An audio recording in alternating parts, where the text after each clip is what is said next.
Fala comigo, people, tudo bem com vocês? Aqui é Carol do Caroline Diz e sejam muito bem-vindos a mais um vídeo do canal.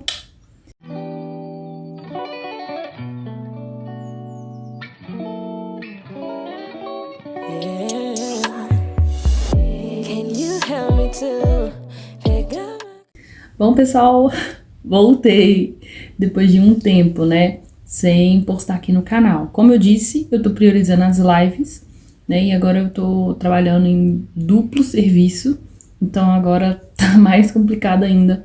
Eu tenho só o domingo para vir aqui conversar com vocês. Mas hoje eu gostaria de trazer uma mensagem que tá no meu coração já há bastante tempo. E eu gostaria de partilhar com vocês, espero que edifique vocês, né?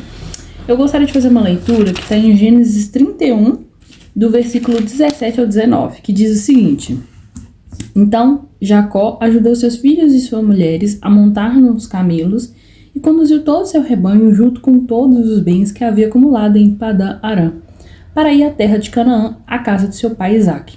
Enquanto Labão tinha saído para tosquear suas ovelhas, Raquel roubou de seu pai os ídolos do clã.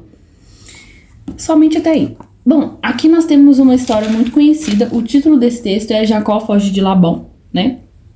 E aqui nós vamos fazer um enfoque maior na história de Raquel, que eu gostaria de comentar com vocês algumas coisas. Eu gostaria, para ilustrar essa parte do texto, que às vezes pode ser um pouco tirada fora do contexto, mas na verdade é um enfoque que eu gostaria de dar, um objetivo que eu tenho aqui hoje.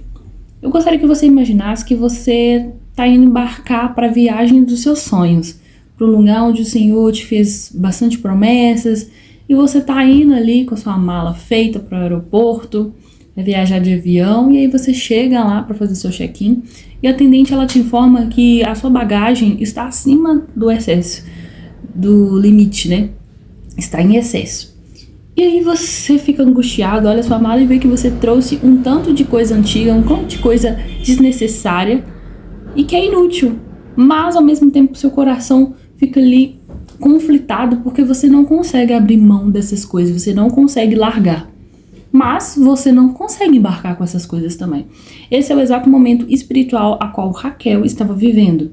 Raquel, como vocês conhecem, mulher de Jacó, ela estava ali acompanhando o marido na viagem de volta para a terra prometida, Canaã. Só que ela se viu muito apegada aos ídolos da casa de seu pai, o arameu, Labão. Então, o que acontece? Ela rouba os ídolos, furta os ídolos da casa de seu pai e leva na viagem com ela. Mas hoje, o que a gente pode ver são pessoas como Raquel, levando ídolos no coração para a terra prometida. Quer ser abençoado sem renunciar a algumas coisas que está na sua vida. E esse contexto familiar de Raquel fez com que o coração dela fosse uma terra fértil para ídolos. Por quê? Primeira coisa, ela tinha esse apego tradicional às coisas da família. Mesmo ela tendo contato com o Deus de Israel, ela ainda precisava de um Deus conhecido, um Deus com D minúsculo, que era o Terafim, que costumava ser a estátua, a imagem daquela época, os terafins.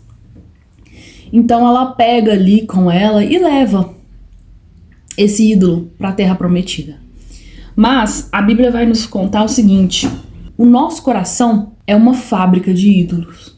Lá em Mateus capítulo 15, verso 19, vai falar que é do coração que procede todos os maus pensamentos, os homicídios, a luxúria, as fornicações, tudo de ruim da carne, todas as coisas que podem virar idolatria na nossa vida procede do coração.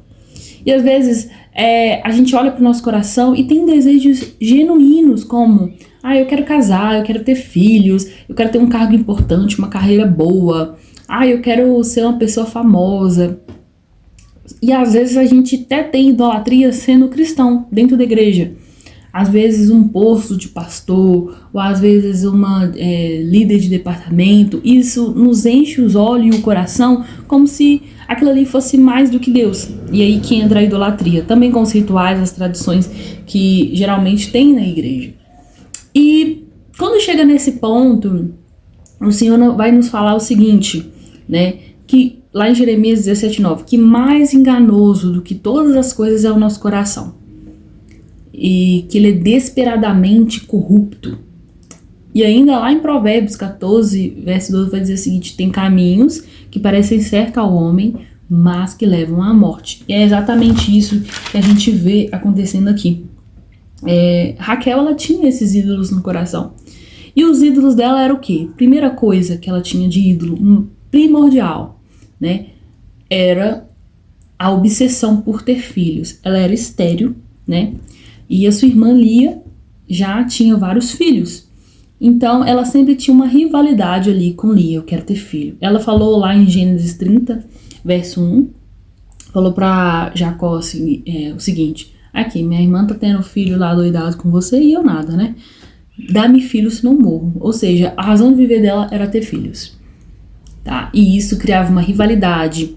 Ela também tinha como ídolo o controle, a insatisfação ali da situação. Ela via que ela não conseguia ter filho, aí ela queria tomar as próprias medidas humanas dela, não quis confiar em Deus. Falou: então vai lá, Bila, deite-se com meu marido e tenha filho com ele, porque, não, eu não vou deixar essa mulher passar na minha frente. Então ela queria ter o controle da situação. Ela viu sua irmã ali comendo mandrágoras, queria as mandrágoras dela, e falou assim: me dá essas mandrágoras aí que eu te deixo deitar com meu marido. Então, olha pra você ver, ela sempre queria estar controlando, mostrar que ela é a boss, que ela é a chefe da situação. E não é bem assim. Ela tinha um outro ídolo, que é o próprio Terafim, que representava toda a cultura familiar, doméstica dela, né? Então ela se apegou a esse ídolo porque era um ídolo que ela conhecia. Ela já sabia o que ele podia fazer, nada. Mas Deus ela não conhecia. Deus era muito imprevisível para ela. Então ela não queria abrir mão do ídolo dela. Ela estava dividida. Ela queria o Senhor porque ela sabe que o Senhor é o Deus vivo que faz as coisas. Ela estava vendo isso na vida do marido dela.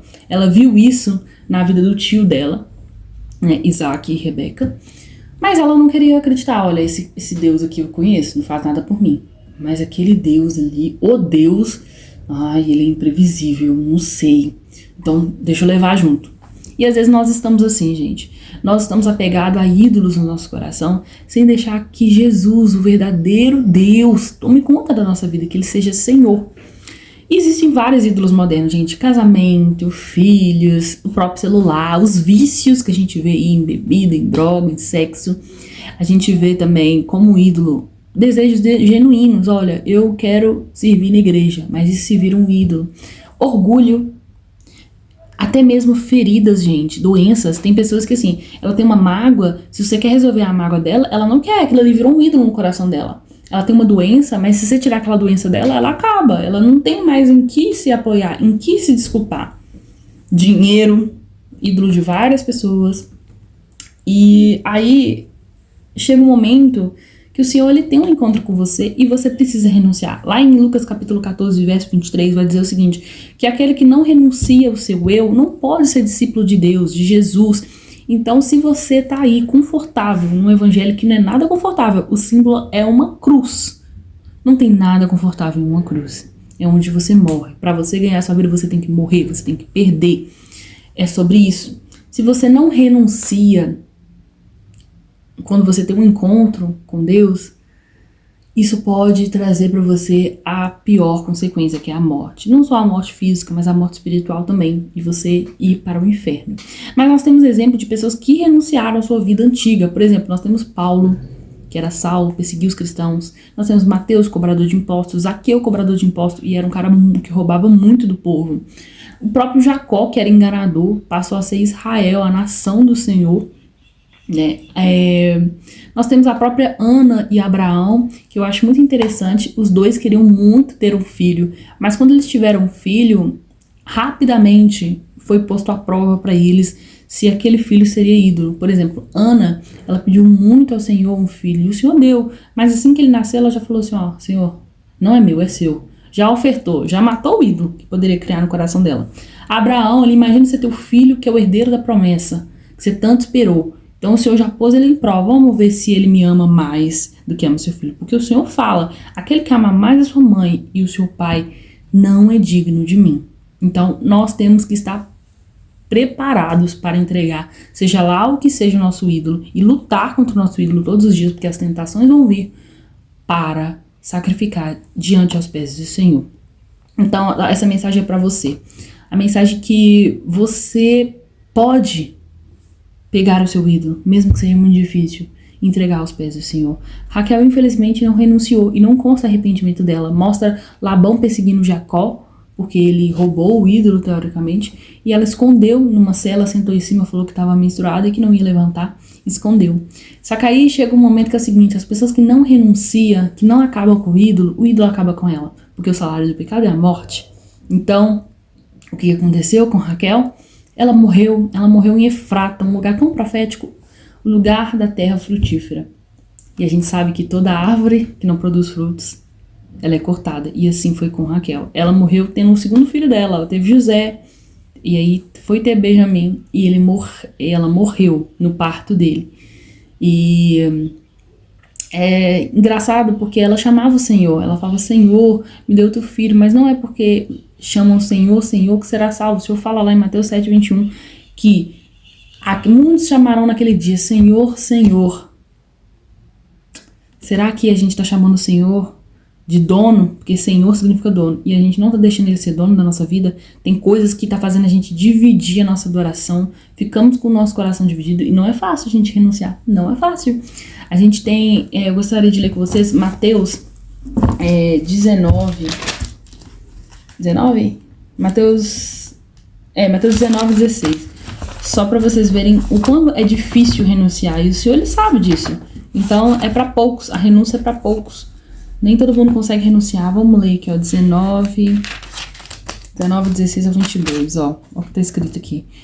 Eis que alguém se aproximou de Jesus e lhe perguntou: Mestre, que farei de bom para ter a vida eterna? Respondeu Jesus: Por que você me pergunta sobre o que é bom? Há somente um que é bom. Se você quer entrar na vida, obedeça aos mandamentos. Quais? Aí Jesus respondeu: Não matarás, não adulterarás, não furtarás, não darás falso testemunho, honra teu pai e tua mãe, amarás o teu próximo como a ti mesmo. Disse o jovem: tudo isso eu tenho obedecido. O que falta ainda? Se você quer ser perfeito, vai e venda seus bens e dê o dinheiro aos pobres, e você terá um tesouro no céu. Depois vem e siga-me. Ouvindo isso, o jovem afastou-se triste, porque tinha muitas riquezas. Então o Senhor disse: Digo a verdade, dificilmente um rico entrará no reino do céu. E digo ainda: mais fácil passar um camelo pelo fundo de uma agulha do que um rico entrar nos céus. Aqui o Senhor fala que não é possível servir dois senhores. Ou você serve o dinheiro ou você serve a Deus. E é isso que é o nosso confronto maior. Não há como dividir a adoração para Deus. E hoje o Senhor, ele pede uma entrega total. Peça ao Senhor para sondar seu coração, para te mostrar quais são os seus ídolos. Eu tenho os meus ídolos, a qual eu luto e nego todo dia. Eu tenho que negar todo dia você mesmo, para você não dar vazão para o seu ídolo. E se você não descobriu qual é o seu ídolo, peça ao Senhor para te mostrar. A vida não é confortável, o evangelho não é confortável. Todo dia nós temos que aprender a renunciar a alguma coisa. E eu espero que esse vídeo tenha inspirado vocês a renunciar aos seus ídolos, a apresentar tudo diante de Deus. Porque não dá para entrar na terra prometida com o ídolo, carregando coisa antiga. O velho homem não pode estar dentro de você, que é criatura nova. Seja regenerado pelo poder de Cristo e seja abençoado, porque é assim que nós podemos estar abençoando e sermos abençoados por Deus. Amém? Espero que esse vídeo tenha alcançado vocês. Vejo vocês no próximo vídeo. Tchau, tchau!